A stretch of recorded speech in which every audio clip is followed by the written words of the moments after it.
नमस्कार, स्वागत है आप सभी का एम ऑफ लर्निंग में। बच्चों, आज की वीडियो का टॉपिक है शतबुद्धि सहस्त्र बुद्धि कथा।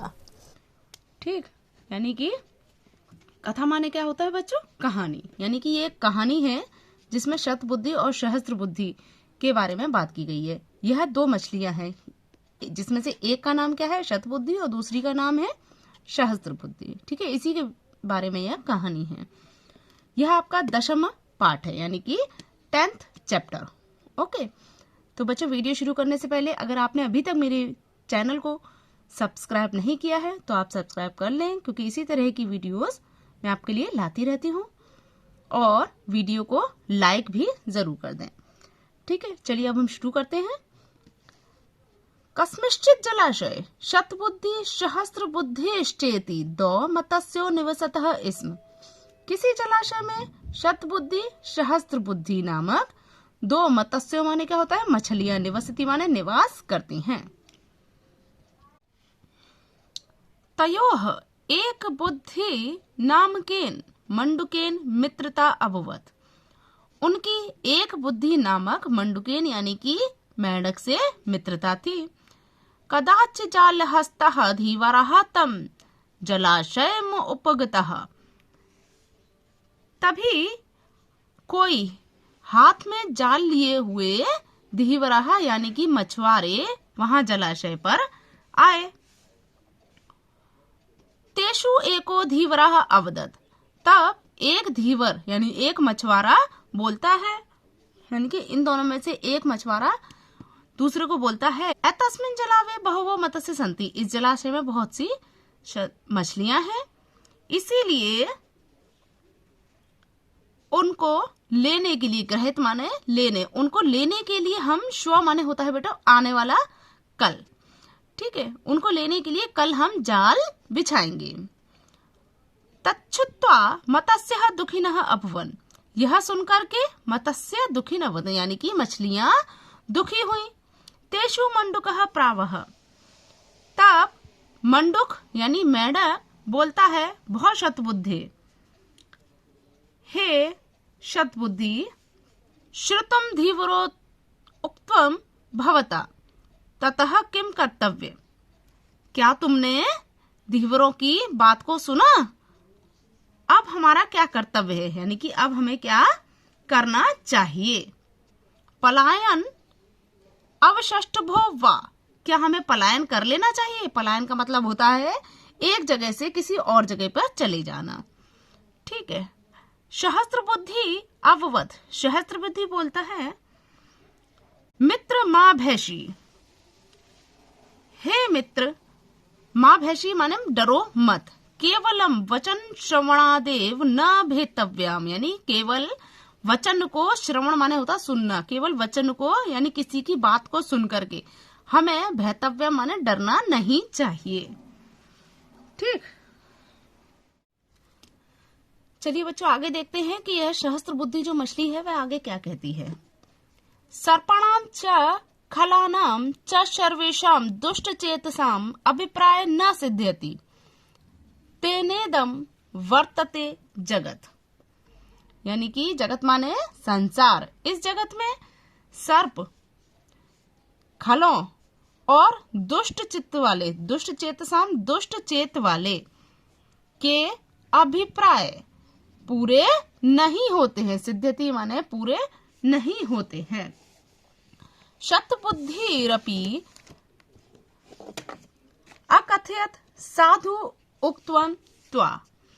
शतबुद्धि ने भी कहा, ठीक है, क्या कहा? साधु उक्त्वं त्वा, तुम ठीक कहते हो, तुम सहस्त्र बुद्धि असि, तुम सहस्त्र बुद्धि हो। ठीक, दूसरी मछली शतबुद्धि बोलती है कि तुम सही कहते हो क्योंकि तुम सहस्त्र बुद्धि हो। सहस्त्र माने हजार बुद्धि वाले हो। तब सदृशी बुद्धि पे कस्यापि नास्ति वचन मात्रेण स्वजन्म स्थानम न त्यजते। तुम्हारे समान बुद्धि कस्यापि नास्ति, किसी के पास नहीं है।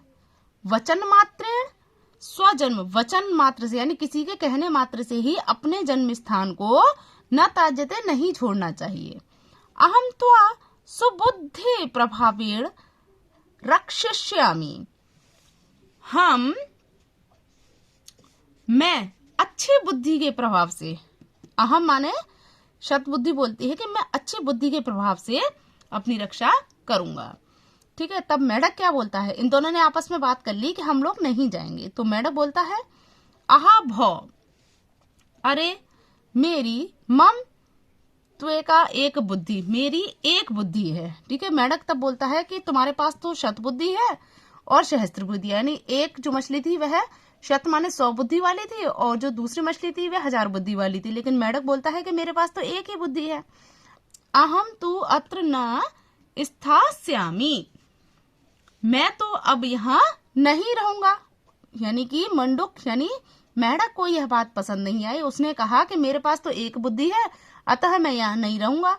अन्य जलाशय गमिष्यामि, मैं किसी और जलाशय में चला जाऊंगा, दूसरे तालाब में मैं चला जाऊंगा। एक मुक्ता स अन्य जलाशय गत, एक मुक्ता ऐसा कह करके वह दूसरे जलाशय में गत माने चला गया।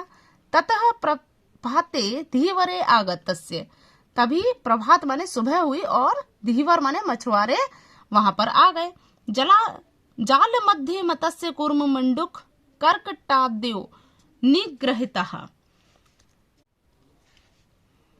तब जाल डाल करके मत्स्य माने मछली, कुर्म माने कछुआ, मंडुक माने मेढक, करकट माने केकड़े आदि को पकड़ लिया गया। शतबुद्धि सहस्त्र बुद्धि अपि निग्रहतु हो, शतबुद्धि और सहस्त्र बुद्धि भी पकड़ी गई। अपहराणे सुखम गच्छतु, दोपहर के समय सुख पूर्वक गच्छतु माने जाते हुए, धीवरेशु मछुआरे, एकस्य शिरस्य आरोपितम शतबुद्धि, यानी एक के उन दोनों मछुआरों में से एक मछुआरे के कंधे पर पड़ी हुई थी शतबुद्धि। ठीक, अपर हस्ते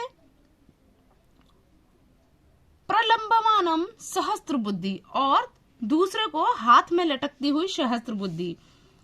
चालोक्य मंडुक स्वपत्नीयम कथयत, इन दोनों को देख करके मंडुक ने अपनी पत्नी से कहा, शतबुद्धि शिर स्थयोम लंबते च सहस्त्रधि, एक बुद्धि रहा भद्रे क्रीणामी विमले जले। क्या कहा कि शतबुद्धि शिरो से, यानी कि शतबुद्धि सिर पर है, और लंबते च सहस्त्रधि, यानी और सहस्त्रधि यानी कि सहस्त्र बुद्धि वाला लटक रहा है। एक बुद्धि रह भद्रे, हे भद्रे, भद्रे मतलब अपनी पत्नी को बोल रहे हैं, वो पत्नी को बोला जाता है भद्रे। ठीक है, एक बुद्धि यानी कि मैं, क्रीड़ामी विमले जले, निर्मल जल में खेल रहा हूं। तो यहाँ पर एक बुद्धि वाले को श्रेष्ठ माना गया है, ना कि शतबुद्धि और वाले को। इसी के साथ बच्चों आपका यह चैप्टर खत्म होता है। मुझे उम्मीद है आपको समझ में आया होगा। जाते जाते वीडियो को लाइक करते जाइए, शेयर करते जाइए और सब्सक्राइब भी कर लीजिए मेरे चैनल को, जिस किसी ने अभी तक नहीं किया है। मैं मिलूंगी आपसे अपनी अगली वीडियो में। Thank you.